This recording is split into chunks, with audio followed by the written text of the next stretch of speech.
নমস্কার বন্ধুরা, আশা করি আপনারা সকলেই ভালো আছেন। আজ আমি আপনাদের সামনে একটা নতুন ভিডিও নিয়ে আসলাম, যেখানে আমি অশোক ষষ্ঠীর ব্রত কথা বা মাহাত্ম্য কথা বর্ণনা করেছি। তবে বন্ধুরা, ব্রত কথা কখনো অর্ধ শ্রবণ করতে নেই, তাই ব্রত কথাটি সম্পূর্ণ শ্রবণ করবেন। হিন্দু নারীরা তাদের স্বামী সন্তানের উন্নতির জন্য বিভিন্ন ধরনের ব্রত পালন করে থাকেন। এমনই একটি ব্রত যা চৈত্র মাসের শুক্লা ষষ্ঠী তিথিতে পালিত হয়, অশোক ষষ্ঠী।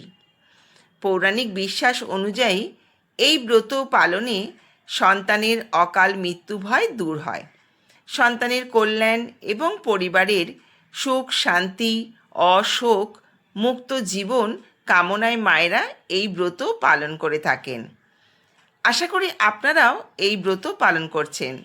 তবে বন্ধুরা, যে কোনো ব্রত পালন করলে সেই ব্রতের মাহাত্ম্য কথা বা ব্রত কথা শ্রবণ করা একান্ত প্রয়োজন।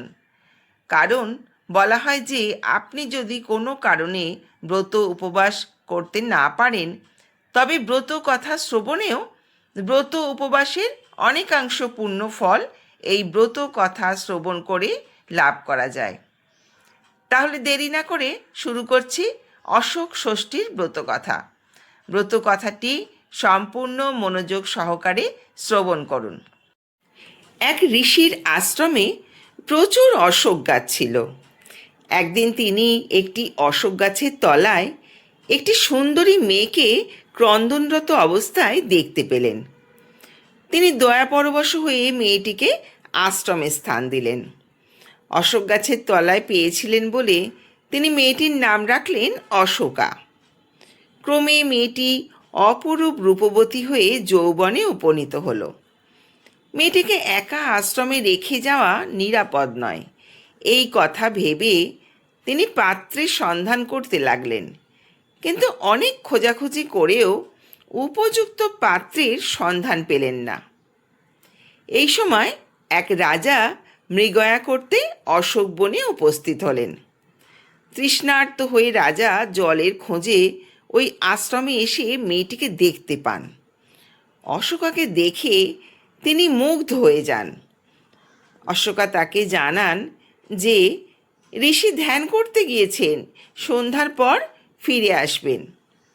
তখন রাজা একটি অশোক গাছের তলায় বিশ্রাম নিতে লাগলেন।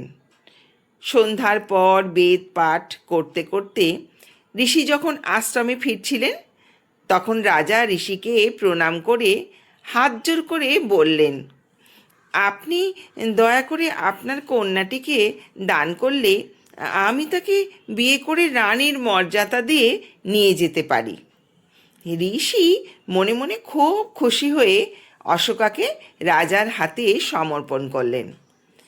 যাবার সময় মুনি অশোকার হাত ধরে তার আঁচলে কতগুলো অশোক ফুল ও বীজ দিয়ে বললেন, মা, তুমি এই ফুলগুলো শুকিয়ে রেখো, আর এই বীজগুলো রাস্তার দুধারে ছড়াতে ছড়াতে রাজধানী পর্যন্ত যাবে। রাজার বাড়ি পর্যন্ত এই বীজগুলো থেকে অশোক গাছ জন্মাবে। যদি কোনো দিন তুমি কোনো বিপদে পড়ো, তাহলে ওই গাছের সারি দেখে আশ্রমে আসবে।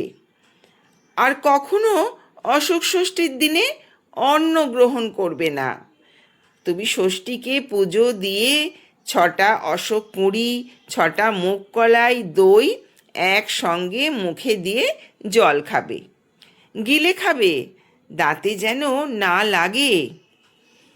অশোকা মুনির কথা মতো বীজ ছড়াতে ছড়াতে রাজবাড়ি গেল। এরপর বহু বছর তিনি রাজবাড়িতে সুখে কাটাতে লাগলেন।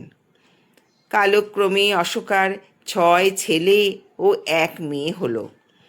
আরও কিছুকাল পরে চৈত্র মাসে অশোক ষষ্ঠীর দিন অশোকা বৌমাদের বললেন, আজ অশোক ষষ্ঠী, আমি আজ অন্ন গ্রহণ করব না।